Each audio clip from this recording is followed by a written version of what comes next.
कविताको शीर्षक हो भविष्यको रूपरेखाको र भविष्यको रूपरेखाको। अस्तित्वको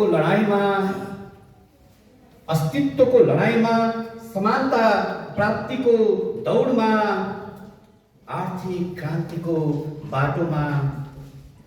अस्तित्वको लडाईँमा समानता प्राप्तिको दौडमा आर्थिक क्रान्तिको बाटोमा। व्यवस्थाभित्रको विभेदमा सांस्कृतिक दबावमा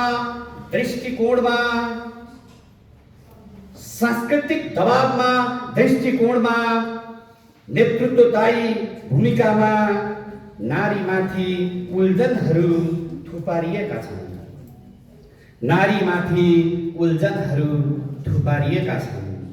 21औं शताब्दीको उत्तरार्धमा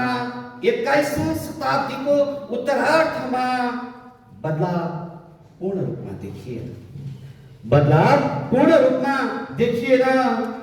हिंसाको स्वरूप बदलियो। हिंसा अन्त्य भएको छैन। भाषामा, दृष्टिमा, राज्यका ती आँखामा नारीलाई हिंसाले अदृश्य रूपमा आक्रमण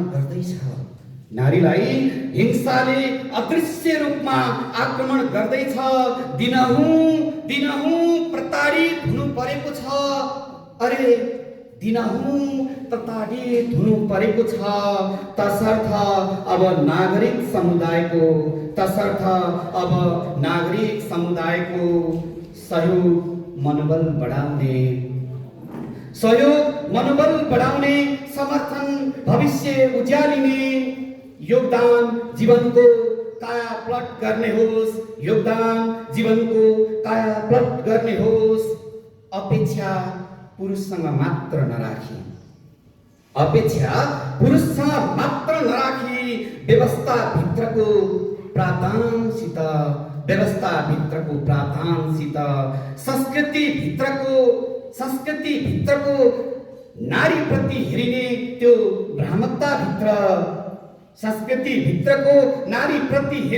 भ्रामकतासित प्रश्नहरू जीवित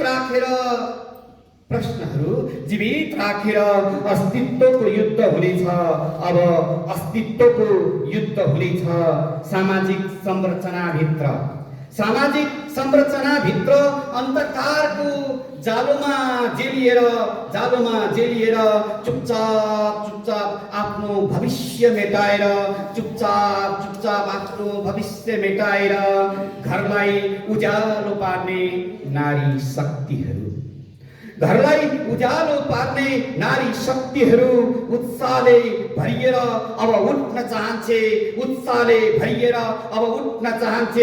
विभेदको पर्खालहरू ढालेर असमानताको पर्दा च्यातेर आङ सान सुकी जस्तै लिडर कला जस्तै संघर्षशील भएर मुहारमा आवाज थप्न हृदयमा आफू हुनुको भाव जगाउन क्रान्तिको नवीन उद्घोष गर्न साधना देवी अनुराधाले जस्तै पाइला चाल्न आफ्नै ठाउँबाट अधिकार प्राप्तिका लागि हे आमा दिदी बहिनी उठ जाग लङ्क भविष्यको रूपरेखाको र धन्यवाद। नमस्कार।